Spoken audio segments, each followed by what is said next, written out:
खालसा श्री वाहिगुरू जी की फतेह। जिद्दां कि आप सब जी नूं पता वा कि महामारी चल रही है, एक करोना नाम का वायरस करके जिद्दां सारी दुनिया दे विच हड़कंप मचिया होया। ਉਹਦੇ ਵਿੱਚ ਸਾਡਾ ਟੋਨੀ NGO ਗਰੁੱਪ ਦੇ ਅਸੀਂ ਜਿੰਨੇ ਮੈਂਬਰ ਆ, ਸਾਡੀ ਟੀਮ ਪੂਰੀ ਇੱਥੇ ਅਸੀਂ ਰਾਸ਼ਨ ਵੰਡ ਰਹੇ ਹਾਂ। ਰੁਦਰਪੁਰ ਸਿਟਕਲ ਹੋ ਗਿਆ ਜਾਂ ਮਾਰਕੀਟ ਹੋ ਗਈ, ਸ਼ਹਿਰ ਪਿੰਡ ਗਲੀਆਂ ਹਰ ਥਾਂ ਜਾ ਕੇ।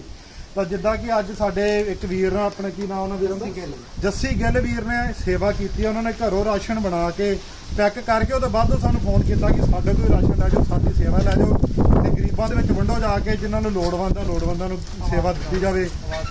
ਆਸ ਵਿਕਾਸ ਦਾ ਮੇਰਾ ਵੀਰ ਆ ਤੇ ਹੱਥ ਜੋੜ ਕੇ ਬੇਨਤੀ ਆ ਮੇਰੇ ਵੀਰ, ਜਿਹੜਾ ਸੇਵਾ ਕਰਨਾ ਚਾਹੁੰਦਾ ਵਾ, ਜਿਹੜਾ ਸਾਡੇ ਨਾਲ ਸਹਿਯੋਗ ਕਰਨਾ ਚਾਹੁੰਦਾ ਵਾ, ਗਰੀਬਾਂ ਦੀ ਮਦਦ ਕਰਨਾ ਚਾਹੁੰਦਾ ਵਾ, ਉਹ ਜ਼ਰੂਰ ਅੱਗੇ ਆਵੇ। ਸਾਡਾ ਕੰਟੈਕਟ ਨੰਬਰ ਅਸੀਂ ਪਹਿਲਾਂ ਵੀ ਸ਼ੇਅਰ ਕੀਤਾ ਸੀ ਤੁਹਾਡੇ ਨਾਲ ਤੇ ਆ ਵੀਡੀਓ ਦੇ ਬਾਅਦ ਵੀ ਸ਼ੇਅਰ ਕਰ ਦਾਂਗੇ ਤੇ ਸਾਡੇ ਨਾਲ ਸੰਪਰਕ ਕਰੋ ਤੇ ਤੁਹਾਡੀ ਸੇਵਾ ਜ਼ਰੂਰ ਇੱਥੋਂ ਤੱਕ ਪਹੁੰਚਾਈ ਜਾਏਗੀ।